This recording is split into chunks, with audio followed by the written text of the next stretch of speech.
পক্ষদলের দ্বিতীয় বক্তা মারিয়া ইসলাম মিতা। শিক্ষাসার তাই তো বলি আজ কণ্ঠ উঁচু করে পরিবারই শ্রেষ্ঠ পাঠ। মাননীয় মডারেটর, বিচারক মণ্ডলী, আমার প্রতিপক্ষ বন্ধুরা এবং যারা শুনছেন তাদেরকে সালাম ও শুভেচ্ছা। আসসালামু আলাইকুম। আজকের বিতর্কের বিষয় হলো বিদ্যালয়ের পরিবারের সবচেয়ে বড় শিক্ষক। বিষয়টির পক্ষে অবস্থান করছি। একটি শিশুর শিক্ষা শুরু হয় তার মায়ের গর্ভ থেকে এবং তার থেকে 5 বছর পর্যন্ত অর্থাৎ বিদ্যালয়ে যাওয়ার পূর্বে পর্যন্ত সেই শিশুটি তার পরিবারের কাছ থেকে শিক্ষা পেয়ে থাকে।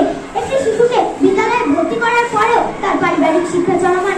একটি শিশু 24 ঘন্টার মধ্যে মাত্র 6 থেকে 7 ঘন্টা বিদ্যালয়ে থাকে, বাকি সময় সে তার পরিবারের কাছেই থাকে।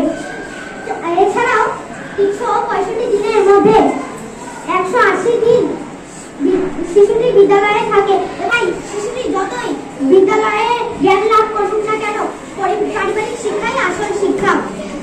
একটি শিশুর পাশে যদি তার পরিবার না থাকে, সেই শিশুটি তার জীবনের লক্ষ্য অর্থাৎ তার স্বপ্নের দিকে এগোতে পারবে না। মাননীয় মডারেটর, গত কয়েক বছর মেডিকেলে বিশ্ববিদ্যালয়ের কয়েকটি অন্যতম উদাহরণ আমাদের সকলেরই জানা।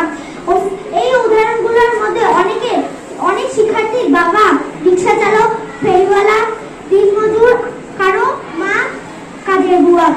এসব পাহাড় পরিমাণ কষ্ট তারা সহ্য করে, কিন্তু তাদের সন্তানকে বুঝতে দেয় না। হ্যাঁ, এটাই পরিবার।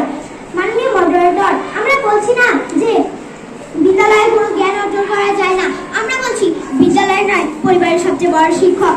আমার প্রশ্ন থাকবে প্রতিপক্ষের কাছে, যদি একটি গাছের গোড়াই শক্ত না হয় তাহলে ডাল কেমন করে শক্ত হবে? আশা করি বোঝাতে পেরেছি।